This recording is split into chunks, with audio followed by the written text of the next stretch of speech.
इसी क्षण निश्चिंत, निर्भय और भगवत प्राप्ति। अपने में क्षमता नहीं रह गई आत्मसमर्पण तक करने की। है नहीं कोई पावर, कोई योग्यता नहीं, पर हम अहम लिए ढोल रहे हैं, आम लिए ढोल रहे हैं। किसी ने एक महापुरुष से प्रश्न किया कि बहुत समय से साधना कर रहा हूं, उपासना कर रहा हूं, इसी का उत्तर है जो अभी आप श्रीपाद प्रबोधानंद जी की बात सुने तो क्या कहना चाहते हैं उसी का। बहुत समय से उपासना कर रहा हूं, साधना कर रहा हूं, कोई भाव नहीं हमें समझ में आ रहा, हमारा कोई भाव या कोई प्रेम या कोई दिव्यता ऐसा कुछ अनुभव में नहीं आ रहा है। मुझे बड़ी चिंता हो रही कि क्या मेरा जीवन व्यर्थ जा रहा है। महापुरुष जन जो अनुभूत विषय बोलते हैं उस पर बहुत ध्यान देना चाहिए, क्योंकि शास्त्र की गति बहुत टेढ़ी है।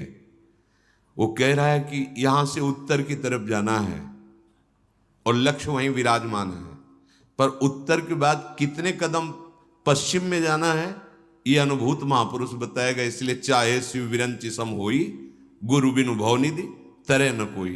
शास्त्र अपनी इस अमोघ वस्तु को ऐसे छुपा के रखा है कि आप शब्द के जाल से बाहर नहीं निकल सकते। तभी प्रथम सुने भागवत भक्त मुख भगवत बानी। कोई भगवत प्रेमी महात्मा के मुख से सुने तो जहां शास्त्र इशारा कर रहा है वहां वो अनुभव करके बोल रहा है। इसीलिए संत संग के आगे न तीर्थ, न नियम, न स्वाध्याय, न यज्ञ, न तपस्या, इनको नहीं रखा गया है, उनके समान नहीं रखा गया है। क्योंकि संत संग जहां से इशारा हो रहा है शास्त्र का, वहां कूद करके उसका अनुभव करके वो बोलते हैं। प्रश्न हुआ कि बहुत साधना करने पर, बहुत समय से साधना करने पर ना हमें अनुभव हो रहा है कि हमारा कोई भाव बढ़ रहा है, ना अनुभव हो रहा है कि हमारी कोई दिव्यता, कोई ऐसी देवी संपदा, कोई उन्नति, और हमें बड़ी चिंता हो रही क्या हमारा साधन ठीक नहीं है क्या? क्या मतलब ये सत्य मार्ग ऐसा ही होता है क्या कि कुछ अनुभव में नहीं आ रहा, जब देखो तो वही कोई न कोई विकार, कोई न कोई। तो इसका क्या हल हो सकता है? हमें तो बड़ी चिंता हो गई। अब बहुत ध्यान से सुनना उत्तर। भाई, तुम्हारा भाव बढ़ता है या नहीं बढ़ता, घटता है या मिटता है, ये सब तुम देख रहे हो तो तुम्हें जिसे देखना चाहिए उसे देखने की बात ही नहीं है। तुम्हारा भाव घटता है कि बढ़ता है, ये तो भाव लगाने वाला जानेगा ना। तुम अपना भाव क्या जानो? वस्तु अपना भाव जानती है क्या? तुम वस्तु किन की हो? प्रियाजू की। ये अंदर की गूढ़ बातें हैं, अंदर की गूढ़ बातें, इनमें शब्दों में तुम नहीं समझ सकते। तुम्हारा भाव घट रहा है या बढ़ रहा है, ये कौन जानता है? खरीदने वाला। तुम तो वस्तु हो, वो क्या भाव लगा के खरीद रहा है ये वो जाने ना। तुम वस्तु हो किसकी? प्रियाजू की, लालजू की, प्रियालाल की। तुम्हारे मन में कैसे बात आ गई कि हमारा समय बर्बाद हो रहा है क्या?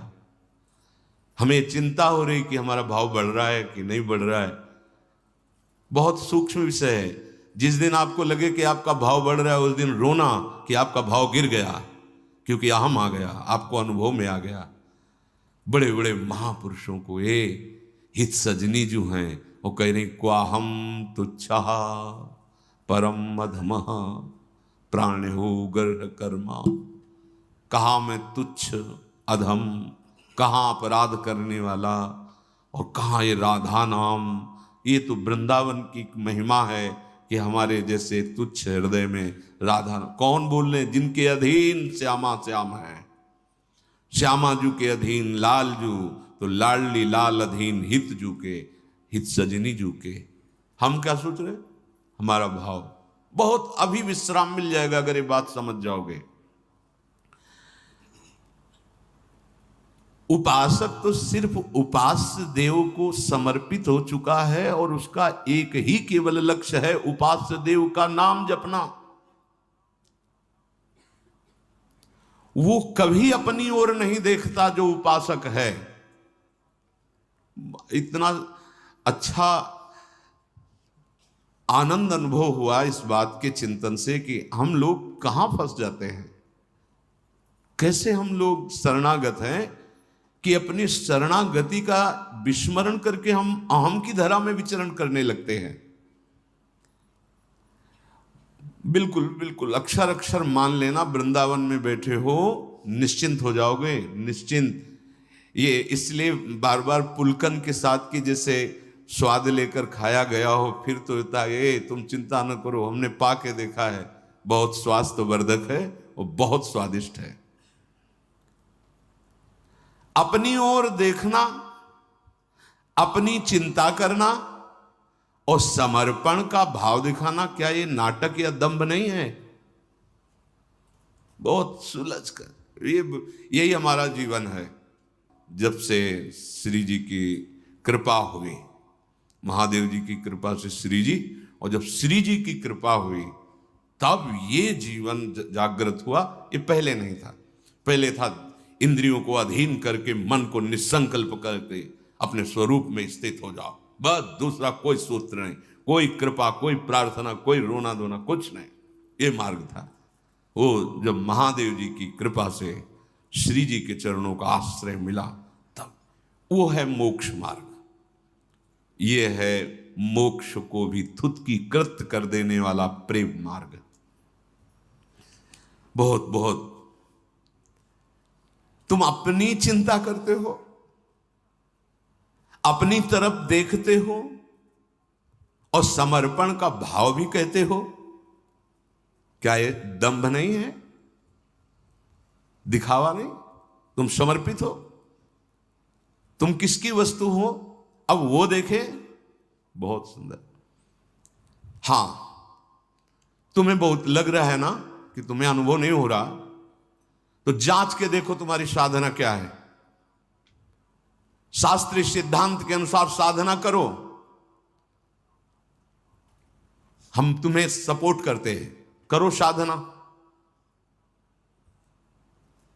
पर साधन करके कोई इस महान भव समुद्र से पार हुआ हो, साधन का मतलब तैर कर, असंभव असंभव। भगवान शंकराचार्य जी ने उत्तर दिया है कि इस महान संसार समुद्र से पार होने का हे करुणामय गुरुदेव क्या उपाय है? तो भगवान शंकराचार्य जी ने कहा, श्री विश्वेश्वर पादाम्बुज दीर्घ नौका। अद्वैत सिद्धांत के आचार्य गुरु कृपालो कृपया वदेत। कृपा करके गुरुदेव आद्य गुरु भगवान शंकराचार्य जी कहते हैं, श्री विश्वेश्वर पादाम्बुज दीर्घ नौका।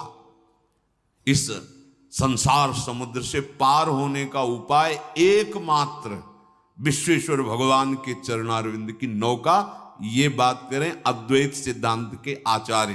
प्रश्नोत्तरी में प्रश्न है कि इस असार संसार समुद्र से पार होने का सुदृढ़ उपाय क्या है? तो गुरु कृपालो कृपया वदेत श्री विश्वेश्वर पादाम्बुज दीर्घ नौका। दीर्घ शब्द पूरा विश्व बैठ जाए तो भी खाली ही रहेगी, ऐसी नौका है हमारे विश्वेश्वर भगवान श्री हरि श्री हर, इनके चरणारविंद। यदि तुम तैरने में बहुत कुशल हो तो फिर तुम्हारा प्रश्न कैसे हुआ कि भाव नहीं बढ़ रहा, हमें कुछ लाभ नहीं मिला? इसका मतलब तुम अच्छे तैराक नहीं हो। और परिणाम में बता दें, इसमें अच्छे से अच्छे तैराक भी इस भव समुद्र को पार नहीं कर पाते, क्योंकि जिनका भव समुद्र वो कह रहे हैं, मामे वे प्रपद्यन्ते माया मेताम तरंतिते। एकमात्र मेरे चरणारविंद हैं, जिनका तुम आश्रय ले लो तो भव समुद्र से पार हो जाओगे, नहीं तो दैवी हेषा गुणमयी मम माया दुरतया। अब बात करते हैं तुम्हारे भाव बढ़ने की। तुम्हें नाव मिल गई है, नाव। श्री हरिवंश प्रताप से नाव मिल गई है। नाव क्या है? नाम। और इस नौका का खेवक कौन है? स्वयं आप, नामी, वही गुरुदेव हैं। आप तो बस चुपचाप नाव में बैठ गए और तरंगों का आनंद लेते हुए सुखपूर्वक भव समुद्र से पार हो गए। राधा, श्री हरिवंश प्रताप। हम ये नाव ना ढूंढ पाते और ना इस पे बैठ पाते। इसमें प्रताप उदय हुआ आचार्य देव का, गुरुदेव का, इष्ट देव का। वो मुझे घसीट के लाए भव समुद्र से और इस नाव का परिचय कराया, नाव में बैठा दिया। नाव क्या है पहले समझ लीजिए। नाम, नाम नौका। अगर आप नाम नहीं जप रहे तो आप नौका में नहीं बैठे हैं। नाम नौका और निजु खेवक। ये इस भव समुद्र के बहुत ही प्रवीण